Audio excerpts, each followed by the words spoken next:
our team had a great readiness when the game started. I think it was important that we were ready when the game started, and I thought our team was really ready when the game started. We had a tough ball game on January 12th up in Milwaukee, so I think the players did a good job of paying attention to some of the details that we had ready for them to pay attention to a few weeks ago, and I thought they did a better job of taking care of those details today. I've been trying to teach and preach and coach this basketball team. When you score easy, you just think that's all you got to do is just let them go make a bucket because we're just going to get more buckets than you. And that's nice. Nobody wants to score the ball more than Coach Bruno here. At the same time, when you get to the end of the season, when you get to crunch time, when you get to playoff basketball, when you get to March, the games become a function of close games, and they become a function of defense and rebounding. And yes, you need offensive execution. You really do need excellent offensive execution. But it's not just as simple as go out there and score 100 and make them catch you at that juncture. All right, you really got to be able to play half-court basketball and execute half-court basketball on both sides of the ball. I'm not trying to slow down DePaul ball, but at the same time, that's what's required at this time of the year. They hear it all the time. I'm not smarter than you. I just live longer. All right. So they're in their fourth year, third year, first year of college basketball, and I'm in my 48th. So they hopefully will pay attention and listen. And I thought they were focused and ready to guard tonight and play some defensive basketball. I say that, and then we got beat 21-8 in the last, at the end. All right, up 25, and it's just okay to. One of the players just said, "Coach, what are you yelling at me for? I got it right the last 6 times." Yeah. So now you got it right. So this is a negotiation. You got it right 6 times. So now you're going to just go let her make a layup. It don't work that way. But at any rate, Marquette is a really good basketball team. I've said all along, this league deserves UConn +4. Marquette's one of the 4, and we'll see how it all plays out. We can control. Nova's the best team in America looking at us this Sunday, and we'll talk more about Nova later. Turn it over to the young women here that won the game tonight. Great job. Hi, Kirsten Reedford, the DePaulia. Basically, what do you think was the biggest challenge for your team during this game? Oh, for us? Yeah. I think this game, biggest challenge was obviously on our mind. We knew we had a tough ball game in Milwaukee last month, so we knew coming down, this game meant pretty much like everything. Each game means everything to our season, so we wanted to come out, showing the nation that we could play defense. We're all about offense. Everybody knows DePaul, we can score 100 on any given night, but we really want to showcase our defense tonight, and I think that's what we did. Yeah, definitely.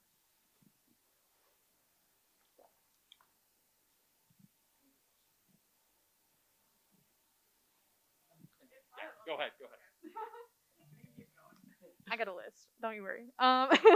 Okay, so Coach Bruno, what do you think the women succeeded? Basically, we asked the young woman first, and I'll That's perfectly fine. Okay, so I guess Aneesah Morrow, what do you think you succeeded with the most tonight? I would say the first half finishing around the basket. I feel like I didn't do as well the second half finishing around the basket, but I've been working on it a lot with Coach Bruno and the coaching staff, just around finishing around the basket, because I know that I work so hard to get defensive boards and offensive boards and then rush shots. Yeah, definitely. Okay, either one of you can answer this. Do you think that you should be playing more aggressively in the future, or do you think you did a good job of being aggressive in your plays tonight? We want to get better every game. So obviously we're going to watch this film and we're going to learn from our mistakes and what we did well. And then we have a very tough Nova team on Sunday. So obviously we want to be better than we was tonight. Yeah, definitely. And which Marquette player, Aneesah, which one of the Marquette players do you think you were trying to guard the most, and like the whole team was guarding the most? I would say we were trying to take out number 12 because she's the reason why, I would say a big reason why we lost our last game, because we held her to 4 points before the last 5 minutes and she ended up with 24 at the end of the game. So just taking out number 12 and eliminating her threes. What was on the blackboard before the game or the whiteboard? What numbers were on the board before the game? 12 and 23. What else? All 5 of them. Oh. So, Well, those were the first two numbers. So I mean, Yeah, definitely. That is all the questions that I have for the.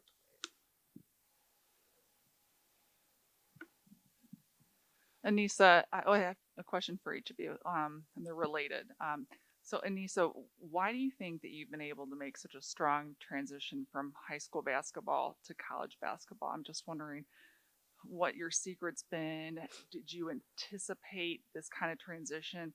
And then for Deja, one thing that when we talked to Megan Duffy, the Marquette coach, yesterday about this game, and we were asking her about Aneesah. She said there's so many things that are impressive about Aneesah, but one of them is that her teammates seem to trust her so much. And I'm just wondering why that is and when that was established with some of the older players when the season started, the preseason, whatever.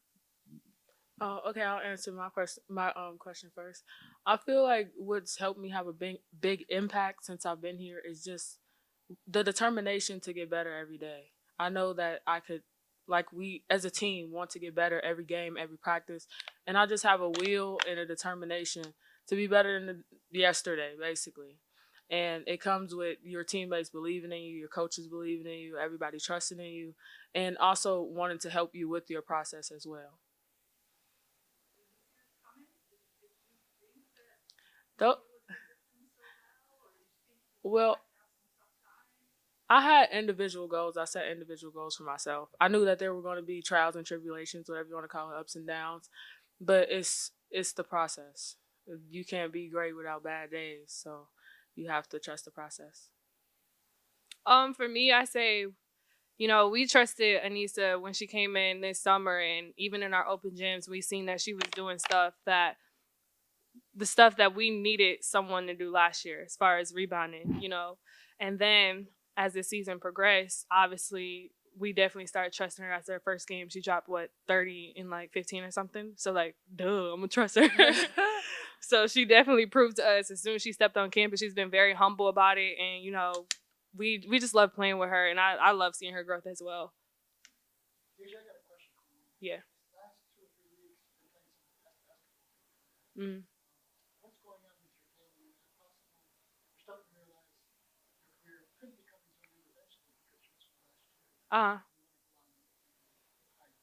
Yeah, I'm just having fun. It's no pressure on me, and that's really it. I'm just go out there having fun. I don't really know. I'm just having. seniors get the heebie-jeebies, Bob. So we really try to keep them from getting the heebie-jeebies. We tell them the truth, the whole truth, and nothing but the truth, that everything's going to be all right when the last basket's made and when their careers are over and when the cocoon of college ends.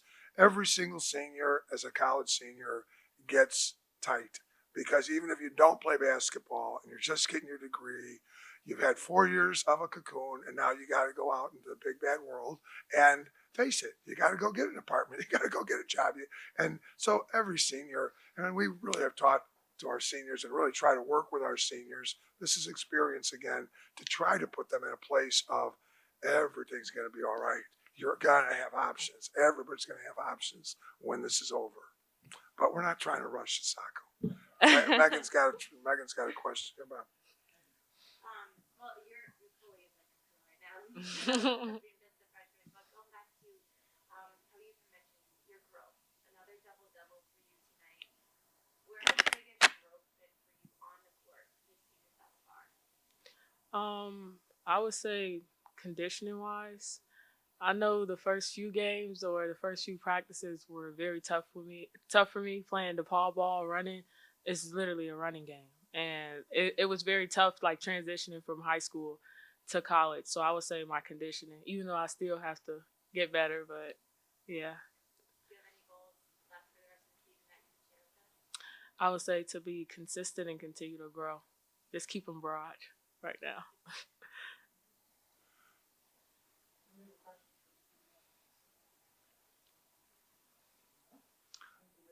Thank All right, you. thank you. Great job. Niece, I'd like to get you before you get out of here, though. Before you leave on the bus, I need you for a minute.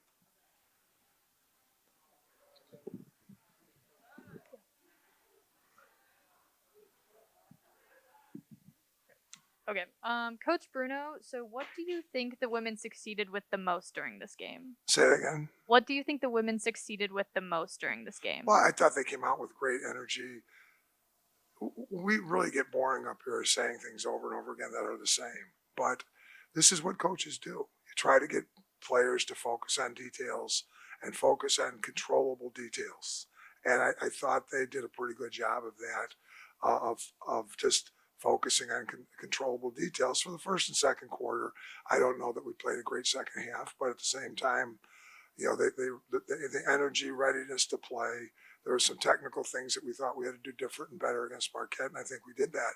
But basically, there's just a focus and an energy here that hopefully this group will start buying into through the experiences that they've had, both good and bad. That this defense stuff is and rebounding at crunch time and executing in the half court is just really, really vital at this time of the year, and that's something that we really have to get our heads wrapped around and understood. Yeah, definitely. And one more question for you. After being announced as a Hall of Fame coach, do you think your mindset changed at all? Like, do you hold yourself to a higher standard now that you've been inducted as a Hall of Fame coach? Actually, first of all, on the subject of the Hall of Fame, I'm honored. I'm thrilled. I'm humbled. I'm thankful to that's about all the players, all the coaches, all the bosses that I've had. And I say that in a family that's allowed me to coach other kids' kids. All right. So that's what that's really about. And yes, I'm honored, but what we do every day is wake up in the morning, and we try to teach our players, wake up in the morning with a smile, show the world you're beautiful, thank God for the opportunity of another day, and you thank God by working to your God-given potential. Never when I started this did I say, I'm like Aneesah, I have goals too, but I've never said, my goal is to be in the Hall of Fame. All right. Basically, you get up in the morning and you go to work, and you attack the opportunity of the work of the day. And that's what everybody does. It doesn't matter what you do. You got to be the best you can be at what you choose to do. So you go to work. So you don't think about it. And then all of a sudden, the phone rings, and you get this opportunity. And so you're thankful.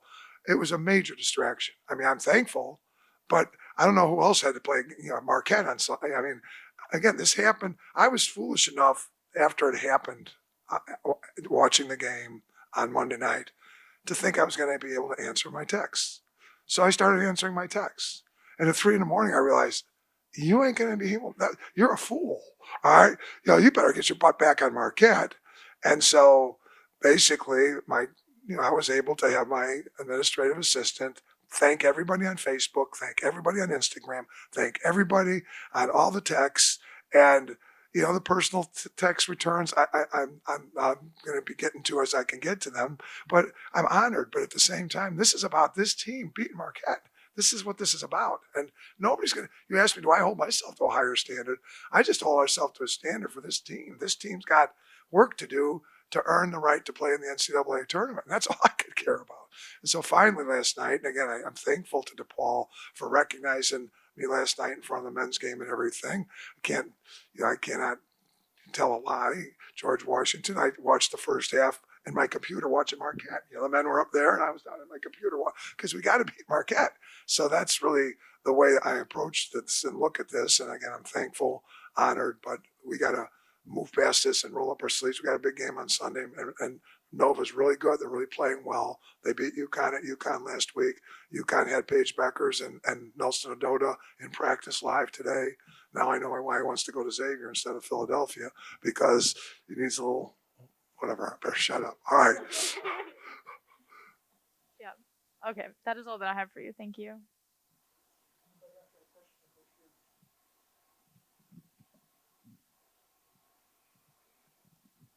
Coach, and going back to tonight's game and talking about controlling the controllable details, what were those details that you do think that your team was able to control? Sitting down and guarding the man in front of you, the woman in front of you. Sit down and guard.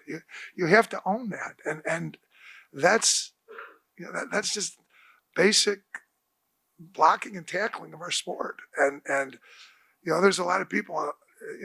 This was a theme this week. A lot of people in our program want to go to the next level. Next level, if you can't guard the people in this league, with a couple exceptions, you ain't going to the next level. All right. So that's just a fact. All right. So can you sit down and own a matchup?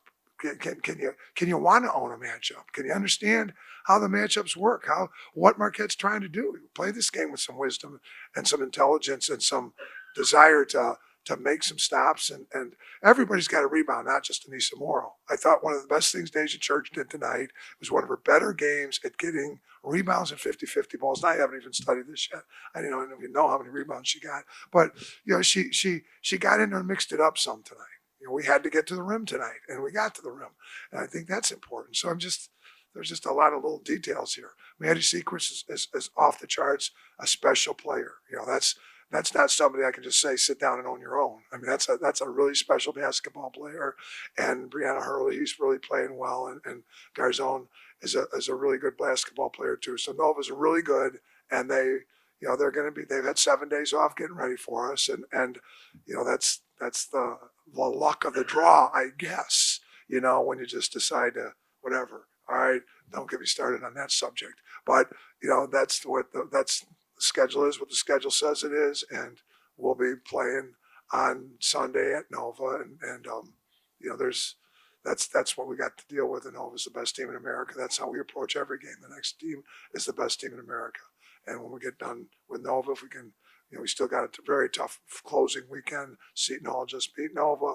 They're going to come back in here playing their best ball. And Creighton, everybody knows what Creighton did to us on our own home court. So that's going to be their senior day on the last day of the season before we go to the Big East tournament. So we still got a lot of work to do here. But I can't repeat enough how good this league is. This is a good basketball league. And some of the teams that don't have high nets, they have good players. And if they get those good players playing well on a given night, then some people are going to score some points. And that's where I just want this team to start to value the other side of the ball. We did for a half tonight. I don't know if that means we've arrived at anything yet. So I also want to thank Brother Mark over here. Brother Mark, the DePaul was very good to me yesterday. Thank you, DePaul and Dwayne and Jill. And Bro Mark, he's our artist in residence. He's a known, renowned artist here in Chicago. He's got artwork up all over the city of Chicago. If you're ever on the L and you see the big mural of St. Vincent de Paul, that's Brother Mark's work. It's a collection of little photographs, portraits of DePaul students and faculty. Brother Mark started as a PE major here back when Marty Hawkins, who was our former SIDs in the crowd here tonight, was we were working here with a five-person athletic department back then, and Brother Mark was a PE teacher, and then he found art. And so he made for me the basketball that DePaul gives us, and all the balls that the players get for the 1,000th point or anything they do well. Brother Mark does that for us, and it's a beautiful keepsake that he made for me. So thank you very much, Brother Mark. He calls himself Buffalo Bro. So thank you very much, Buffalo Bro over there. So the bro found art from PE. God bless you. I'm not going to be finding art. I mean, I'll find art to look at, but not to make my art myself. Any other questions or comments? Dwayne, questions or comments? He's going to let you off easy. Thanks, everybody, for covering women's basketball. Much appreciated. And let's go. Nova, Wildcats, best team in America.